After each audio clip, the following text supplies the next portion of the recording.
또 하나의 물음표, 기초와 기본에 대한 질문입니다. 24가지 질문 중에서 6번째 질문은 신은 왜 악인을 만들었는가?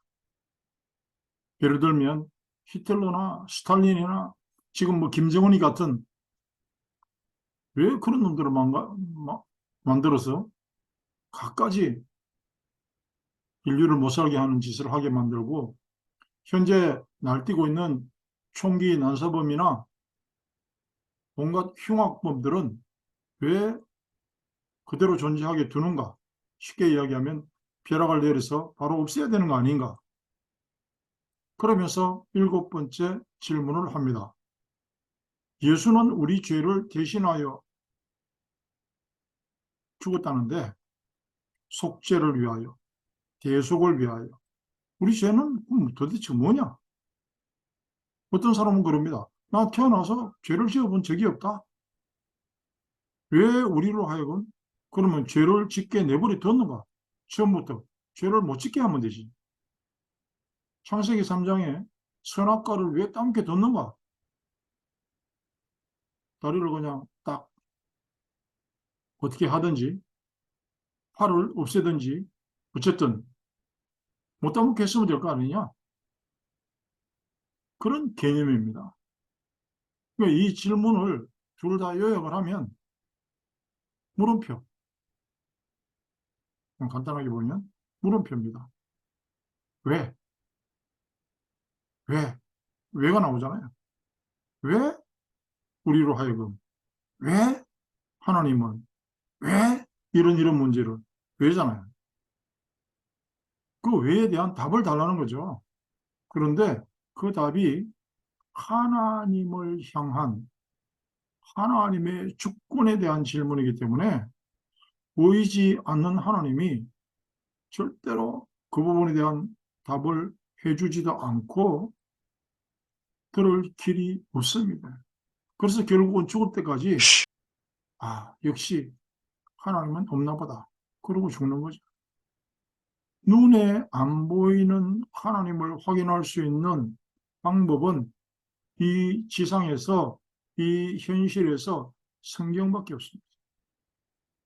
보이지 않는 하나님이 주신 선물 중에 보이는 성경만이 하나님의 말씀이라고 믿는 사람은 거기에서 답을 찾습니다. 현실적으로 대답하자면 하나님을 모르는 것이 죄입니다. 제일 나쁜 인간이 자기가 모르는 걸 아니라고 하는 게 제일 나쁜 인간이고, 내 눈에 안 보이는 것을 없다고 우기는 인간도 나쁜 인간이고, 세상의 도덕적 관점으로 악인이라 하는 자들도 하나님이 허락하기 때문에 존재할 수 있습니다. 마귀도 사탄도 귀신도 운명이라고 하는 부분도 우리가 있어라 말아라 그럴 존재도 아니고 그럴 범주도 아닙니다. 예수가 왜 우리를 대신해서 죄를 대속하고 도대체 죄가 뭐냐? 죄는요, 죄를 모르고 하나님을 모르는 게 죄입니다. 뭐 그런 게 어디 있냐? 하나님이 정하신 거라서 그래요. 미국에 들어오는데 한국 기준으로 나는 한국에서 상을 받았고 훌륭한 일을 많이 했고 그러니까 나를 미국에 들어오게 해달라. 그런 법 없습니다. 미국의 법에 따라 비자도 발급받고 입국도 심사하는 겁니다. 가장 많이 하는 질문, 왜 하나님은 죄를 짓게 그냥 뒀나? 그 말은 하나님하고 나하고 내가 엎드려서 물어본다는 그런 위치가 아니라 하나님과 대등한 위치에서 왜 이걸 이렇게 했냐고 따지는 초라한 발상이죠. 전혀 상상도 할 수 없고 우리의 생각도 닿을 수 없는 그 부분에 대한 질문을 그냥 왜 그랬냐고 이렇게 따지듯이 해서 그 답이 나올 수가 없습니다. 또 강조하고 또 반복하는 이야기지만 성경책 첫 페이지만 제대로 읽어보면 어느 정도 윤곽이 잡히고, 더 중요한 키는 무엇인가? 내 쪽에서 해결할 수 없다는 겁니다. 내가 그걸 알아내고 해결하고 구원받고 죄 부분을 해결한다? 안 된다는 겁니다.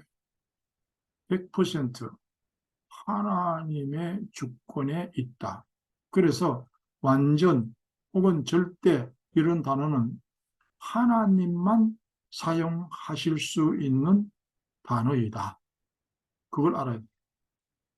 하나님만 사용하는 단어를 아는 척을 하고 왜라고 하는 물음표를 던지기 시작하면 그 물음표가 점점점 늘어나고 인생은 고달퍼지는 것입니다. 그 물음표가 느낌표로 바꾸어지는 유일한 이름이 예수. 그 이름이 어느 날 알게 되기를 축복합니다.